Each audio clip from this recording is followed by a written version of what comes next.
the broken axle was founded upon kind of a few different methodologies. One of them is that we like to talk about cars, which we've been doing.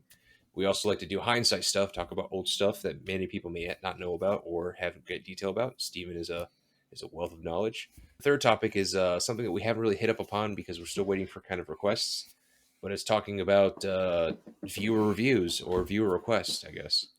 Be it card help, troubleshooting, maybe it's deciding factor, what's good, what's not. And so the very first one that we have on this channel was brought to us by Cassidy, who owns an FRS based out of the greater LA area. And she had to ask us two different topics, which will separate into two different videos. So if you're watching this, this is video number one. And that is the benefits and the negatives of bags versus coils. So, Steven, take us away. Right on. So we talked about this before we went on air, and the conclusion is that we want to split this up a little bit further than that into bags versus coilovers versus just a aftermarket shock and spring combo. And I think we'll get to bags at the end of this, but let's talk about coilovers and shocks and springs first, because bags are kind of just a different thing. So for coilovers versus shocks and springs, this is going to come out a little harsh, but I'm just going to lead out with it. If you're not spending like $1,500 on a set of coilovers, they're probably junk. I'm sorry. It just is what it is. Not enough travel, not enough dampening adjustment. Examples here. Let's see. The ever famous Racelands, complete and utter junk. I'm sorry. Any number of similar-ish Chinesium brands that are probably sold on eBay under the pick your color, but it's still junk anodized. Also junk. What's the color of Godspeed now? Pink, is it purple I think. And is silver? it purple or pink or something? I think Megan Racing is pink. Megan Racing has finally got enough money, by the way. Them and BC, they've got enough money where they're starting to do individual dyno shocks. They're trying to switch out the shock adjustment for different vehicles. They're not just taking a shock off the shelf, slapping in a coil over and handing it to you. So they have gotten good. slightly better in quality. Yeah, it was a huge shocker to me. Okay, but so there's still the whole yeah. But that being said, the low speed and the high speed damping rebound adjustments. I'm a suspension snob, I guess at this point. I'll just say it.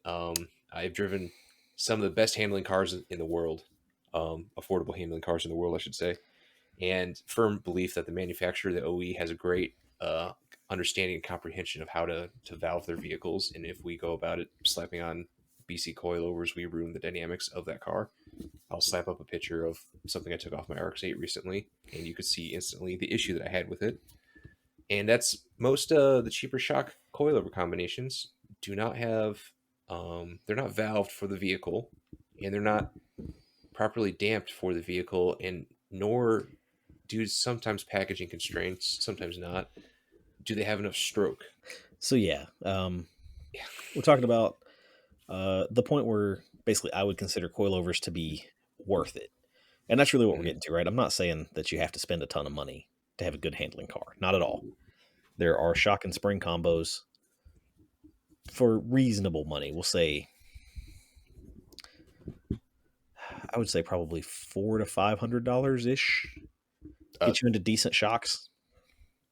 Yeah, shocks. I would say starting from 800 for a combination, because it's going to be 400 to 500 for some good springs, and then 400 to 600 for shocks. Yeah, depending on your applications. Probably close to $1,000. But if you're strapped for cash, I would go just do shocks only. A good set of shocks alone can fix a lot about a car if they're valved for the car and they're set up right. I have run personally Tokiko Blues with great success. I've had close friends running the KYBs with pretty good success. Was that the KYB? AGXs, I think, are their orange. AGX. The ever popular autocross champion, the Coney Yellow, which is pretty much the winner for class in everything. It doesn't even matter what car it is. Coney Yellow's in everything. It works really well. Yeah, unless you spend buku bucks and then you get the Bilstein B8s that are custom revalved for your vehicle. But now you're talking about trying to win a stock class autocross, which is not Cool. Hello. So yeah, that's the lower end budget way. And if you want to, if you're Yeah. just dead set on coilovers, everything on eBay that's the anodized, the color of your choice, probably sucks. I would Yep. say something on the line of I don't know, like KW variant threes. That's about the bottom Yep. end of coilovers that actually work better than your factory Yep. suspension did, Yep. and goes up Olins from is a there. good company that isn't. Um, yeah, it goes up from there. It goes up drastically, and that's because a good set of coilover shocks that are adjustable and have camber adjustment and have two-way both damping and rebound and have like the adjustable spring perch that doesn't change preload. All of that designing takes money. It's R&D cost, and so you're going to pay for that on the back end. I And mean, because Stephen, we of didn't even the talk about. and because the linkage ratios, weight differences, and a bunch of other stuff that Yeah. we're not going to go into here that is different from car to car. Every single one of those Hmm. factors has to be, in order for a coilover to work better than your factory suspension, has to be Hmm. engineered for that car. Yep. We And didn't that's even get into the super expensive coilovers like Penske or JZR or Motons that are buku bucks. and that's what tends to happen with most of the cheap stuff, is they're just taking a Mhm. tube, slapping their off the shelf, you know 3,000-ish pound car or 4,000-ish pound car dampener into a tube and putting the right knuckle on it to bolt up to your McPherson's and calling it Yep. done. Now, if you just want to be low, that works, I guess. Hmm. But don't do that, please. It sucks. Yep. So then, And one last thing before we move on to the adjustable stuff. If you just want to be low, please don't cut springs. Please don't cut springs. you talked to your dad recently about that? Yeah. Yeah. Cutting springs, sagging springs with a torch. I was guilty of it back in the sagging, day. sagging I didn't springs sag with a them. torch. I used the little U-bolt clamp thing to clamp two coils together on my old Saturn SL2, and it accomplished effectively nothing and just made the car ride like ass. And then one day, one of Yeah. those U-bolts twinged its way out of the spring, out into the woods somewhere. And now your spring that's supposed to be concentric and standing up and right are bent at a dangerous angle. Yep, yep. So yeah, don't be like me. That's what we said here. Don't be like me. So getting to the last form of suspension work, and this one is kind of less more about performance and more about show, which it has its place. It is useful. We are starting to see it now in exotic cars to clear speed bumps, right? The airbag suspension. Um, our knowledge about this is very brief. However, we can point out some pros and cons. One of them is you can absolutely bag the fuck out of your vehicle because you can take all the air out. The thing sits, it tucks just enough of the rubber where it touches the rim, and then you're like, you got that perfect whatever. And then, yeah, the perfect fitment, right? Wheels, tires, suspension combination hit up Fitment Industries. Thank you, Alex. But the best part is that when you're done with that fitment, right, you can hit a little button, air up, and all of a sudden now you can clear all the speed bumps. That's kind of the benefit of bags, right? It makes your car look cool. It also makes it practically hard to steal your catalytic converter if you're sitting on the ground. That's a great point. I've never considered that, but this day and age, that's a real concern. So That's the thing. It's the thing now. It's 2021. that's right. So back in the day, I was involved in mini trucks of several varieties and a few full sizes. And bag trucks Hmm. were a thing for those of you that remember the '90s.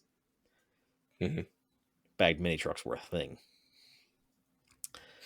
and we did it not not good most of the time. I'm gonna be honest. No shocks was a pretty common way to do it. Definitely no sway bars. Really crappy two links, and that's where a lot of the stuff came up about airbags handling like junk because most of those trucks did. Um, and that really, there's a lot of things at play there, but basically, we weren't engineering the stuff right. Right, we were just welding on buckets that had the correct spacing between the bucket and the frame to get us on the ground, because that was the objective, was to get us on the ground. Yeah. So in the current setup, there are companies like Airlift Performance, that sell a McPherson strut replacement that has a dampener and airbag in a assembly that can effectively go right where your McPherson was. Basically, the same install as a coilover, other than the bag and the management and everything else. And that allows you to have a setup that, for the most part, handles as well as your stock suspension did. while Mhm. giving you the ability to lay it out on the ground. And for a Mhm. lot of the people, if that's your objective, you can absolutely do that without a Yep. lot of compromise. I will say a airbag system is, in my opinion, never going to be a low maintenance system. Right? It's an air system, right? You've got to deal with draining compressors. You got to deal with 12-volt compressors, solenoid valve Airlines. stickings, air leaks. It's just something you got to deal Yep. with. But Yep. if you want to be, super low, that's how you get super low and still actually drive the car. This is also my opinion, but all of the super low guys that are static, I'm gonna be honest, I just don't get it, man. I don't think we're that young anymore. I think that's the issue. It's not even that young, man. The cars just don't work that well. If your lower control arm is canted upwards and then you're outside of your or you're inside of your camber arc swing, it doesn't work. Ackerman's thrown off, toes thrown off. It's just not cool. I mean, I like low cars as much as the next guy, but they're only low when they're sitting still. When they're moving, like being that low just doesn't work. Yeah. So yeah, maybe me and Craig are just old. We're hating on the hot stance boy thing these days. Yep. So I think Cassidy, in summary here, the coilover versus bag discussion in broad scheme basically depends what you're out for, right? Sounds like a cop out answer, but if you're going for that stance nation, want to be cool, tucking that fender and rubber like we're talking about, bags are the 100% de facto way to go. But like animals, they need constant attention and maintenance. And I know of yet anybody who goes through a year without having some sort of small maintenance. Granted, it's what happens when you put on airbags. It's not a thing against the construction materials of airbag equipment. It No, just they requires maintenance. It's another system, right? Me personally, I am a huge advocate for some B8 Bilsteins and a spring from a company who knows what they're doing, be it Swift, Racing Beat, or Ibach and H&R know what they're doing when it comes to that kind of sure stuff for sure. for factory applications. Yeah, So I would say I totally agree with Craig here. If you want that stance boy look, bags are what's up, and if you want the car to perform, coilovers are not the answer. It's a good drop spring and a good shock. thank you so much for listening to the Broken Axle podcast. If you enjoyed us, please leave a comment and like and subscribe for more.